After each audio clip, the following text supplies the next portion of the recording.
All right, guys, let's talk about teams in real estate, right? This is a big thing. It's been popular here for the last couple or few years. Let's define, should you be on a team and our teams of the future? So first of all, there's a lot of different team formats, right? You have the husband and wife team, where it's two of them, they work together. They're splitting everything 50-50, or maybe they have different roles. You handle the marketing, I'll handle the customer care, whatever it's set up like. Then there's obviously people that aren't married, other agents that team up.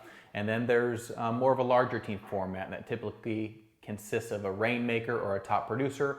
And then there's agents that work under that agent to learn from the rainmaker. So benefits of a team vary depending on the team. So for example, I did have a real estate team before I became co-owner, and man, I loved my team. Fantastic people on the team.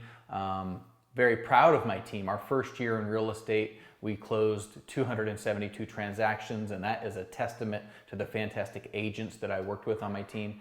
And we're still friends now. Love them then, I love them now. So let's talk about that. Being on a team gives you a really close-knit bond with these people, right? You're working with only a few people, however many it is, and you have the opportunity to really connect with people, which I really loved. So let's talk about some more of the pros of being on a team, and we'll talk about some of the potential cons. So additional support. So some agents, they get support from the brokerage, but maybe they want or need additional support. And so they have that ability to get that from their team. And I'll say this, being on a team myself, what was really cool as a team leader is to see that the agents on my team, they didn't only learn from me. They were learning from each other, and the agents on my team brought value and taught not only the other agents on the team stuff, they taught me stuff too. So that's something that's great. But that additional support is valuable to be on a team. Synergy. Guys, synergy is one of those intangibles that affects your energy and affects everything you do. And if you're on a great team, a close-knit team, man, it is a powerful thing that happens, and it's so cool to see. So synergy is a big one. Greater accountability.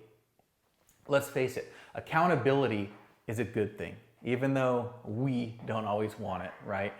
Whether it's a sport coach or a personal trainer, people produce better typically with a trainer or coach or mentor, someone to hold them accountable. So there's a lot of value in that. There's a lot of value in accountability.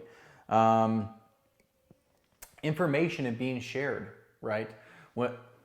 A lot of times real estate is a cutthroat business, man. In a lot of offices, not all of them, but in a lot of offices, the top agents don't share anything with other agents, right? It's kind of like, hey, you're on your own, man. We're competing against each other. I'll say this, at Realty One Group Empire, that is definitely not the case. The top agents in our company blow me away with how generous they are, not only with their time, but with their information that they share with the other agents in the company.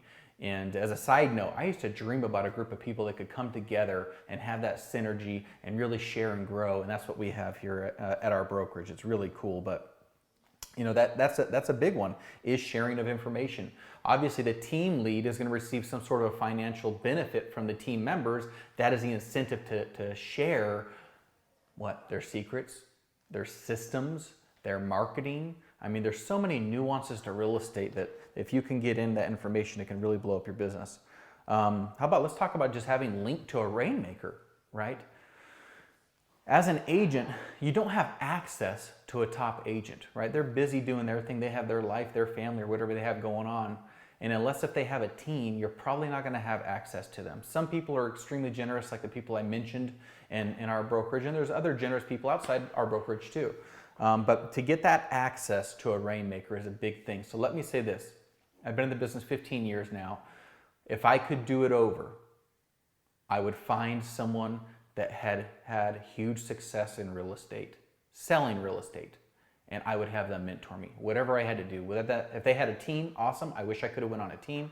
If it was just an individual top producer, if I could go back, I would go to them and say, hey, I'm willing to give up whatever I've got to do on the commission for you to mentor me, for me to learn from you, to learn all the things that we talked about. So the link to a rainmaker top producer, that's a big one.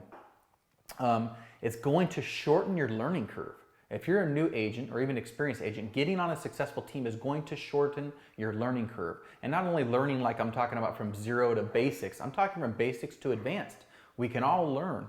So that saves time. And as I get older, I'm 40 years old as of recording this, time is becoming more and more precious to me. I'm realizing the value of time, man. And if I could shorten up and do what took me in 10 years and 5 years, gosh, who knows where I'd be today. But closer relationships. Like I said, you can build some really great bonds being on a team, working with someone side by side, being able to go to them and say, hey, what do you think about this? What do you think about that? And knowing that they're going to share with you, right? It's a safe place. You're in the circle of trust. How about having things paid for? In some team structures, the team lead will pay for things for you. It could be marketing, it could be systems, it could be databases. I mean, there's a lot of different things, and not to mention training and all that other stuff.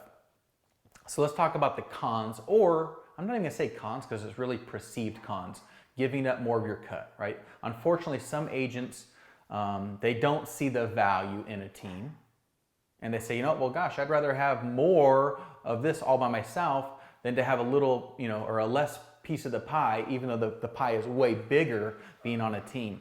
And I think it depends on you and it depends on the team. Obviously not all teams are the same and not every person is the same. But I would say this: if you can get on a good, powerful team that brings value to you, if you have to give up some of your commission to do that, I would say do it.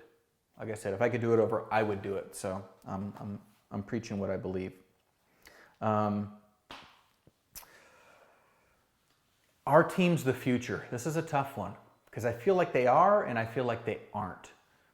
There's a lot of value in the team. We talked about it on the real estate agent side, but let's talk about on the consumer side, right? There can be value there too, depending on how the team's structured. Some teams will have it to where the agent basically gets someone under contract and then they'll take it from there. They'll do the follow-up, or they'll manage the escrow, manage the listing, or whatever. So that can be valuable. That can be valuable too. That can lead to a great customer experience. It doesn't mean that you have to be on a team for your customer to have a great experience. It just means that it can be. So whether or not it's the future, I guess we will see. I wouldn't be surprised if it is. But anyways, I hope this helped you some way. If I can help you out with anything else, comment below. I'll get back to you as soon as I can, and I appreciate you watching. Have a great day.